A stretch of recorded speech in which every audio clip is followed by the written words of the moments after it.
What up, everyone? It's your boy, Mangali, the Reverend of the Revolution, welcoming you to another edition of Your Daily Revolution, the podcast that helps you to wake up, turn your brain on, and to prosper every single day in every part of your life. Today's topic, thrive in the darkness. Sit back, relax, and enjoy the show. Last night, before I went to bed, I review my calendar. I look at the workout. I look at the week. And I take time to really plan and prepare so I can have a kick-butt week, a dominant week, a successful week, and a week of peace, harmony, and flow. Well, of course, I look at the workout, and it's at 5:30, and it's called Nancy. Nancy is a workout where you run 400 meters, and then you do overhead squats with the bar over your head, 15 reps with 95 pounds. And you do 5 rounds, so 415, 5 times. Now, in my mind, automatically, because of the old story that I had told for so long, which said, Polynesians don't run. I created this barrier. I created this obstacle that would put me into this place of weakness every time I saw a 400-meter run. And it was a couple years ago where I began to change the story. I began to rewrite the script. I began to rewire this thing because in the game of football, if I ever try to go play a game of football or do anything dominant, step on stage and speak, get on a coaching call, take my wife out on a date, and I was coming from a place of weakness, I would be less than successful. And I knew that. If you get under the bar to squat or to bench or to run or to do some type of workout and you're weak in your mind, it doesn't work. Why would you handicap yourself? And I was doing this with any type of workout that involved running. So I began to rewire, rewrite, change the story, drop the story, recreate a new story. And last night I was like, whew. Now, obviously, I'm preparing for Kokoro 45 in September, which means any workout that is extremely difficult, I embrace it. I run into the darkness. I thrive in the darkness. So today was beautiful. We start the workout, and of course, I'm one of the last guys in on the run. But on the squats, I could bang those out real fast. And then I'd get back on the run and I'd be dying. But by the 3rd, 4th, and 5th round, my runs were stronger. So there's a couple lessons and principles I want to share with you that apply directly to you. The first one is simply this: run into the darkness. What does that mean? I'm not talking about run into the evil and be wait. No, I mean just there's a place where you don't like to be. It's uncomfortable. It's painful, and you've created a story around it. I'm not very good at running. I'm not a good public speaker. I'm not very good at that. I mean, we all say these types of dumb things.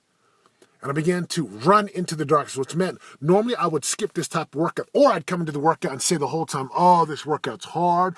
This is so tough. But I ran into the darkness. I began to thrive. I began to embrace the pain of running. And I began to tell this different story that says, I am a runner.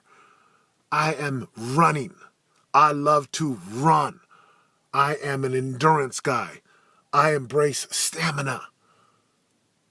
I dominate Kokoro 45. So that's the first one. Where in your life today, let's talk about body.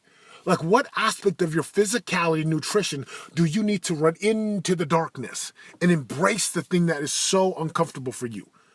For me, it was vegetables, and for you, it might be something different. What is it? Is it walking? Is it lifting weights? Is it endurance work? Is it not stuffing your face? Is it actually eating some food versus starving yourself? Spiritually speaking, what is the darkness you can run into so you can thrive in that place and you can light your fire and thrive in the darkness? And as you expand, your light becomes brighter and brighter. And no matter how dark the night gets, no matter how difficult things become, you can sit there and be just fine. And you can know that you will overcome it in relationships.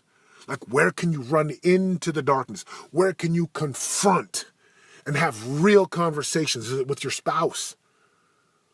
Right? I've coached so many people that, their marriages kind of get stale and stagnant. And then they either medicate or they sedate or they run away or maybe they even step out on their partner. And look, there's no judgment here on my side. No judgment. My question for you is, can you face it? Can you confront? And can you step into the darkness where you think and you've created a story about what is that causes you sadness and frustration? And of course, in the business realm, with your business, with your bank account, where can you step into the place that you have stories about? Last night I had a gentleman at my home and he was asking me questions. So tell me, how did you do this? How did you overcome this? He's been so content with getting by. And in my world, nothing wrong with that. You want to get by in your world financially? You want to just get by? Good for you. If that makes you happy, awesome. But what I know for certain is if you are truthful, if you will tell the truth, as Jesus said, tell the truth and let the truth set you free, you will discover that typically there is more in the tank that you want. There's something deep down inside that says, hey, and it's not about having gobs and gobs of money, because I know that having a bank account filled with money doesn't make you completely happy. I know lots of very miserable, wealthy people. But what does make you happy? Expansion, growth, value creation, making a difference for others, living in your purpose, walking with higher purpose, and knowing every day you can walk in peace. So that's the first principle I learned from today, was like embrace the pain and the darkness and learn how to light your fire in that place of darkness, and whatever story that is. Now, the second lesson was this.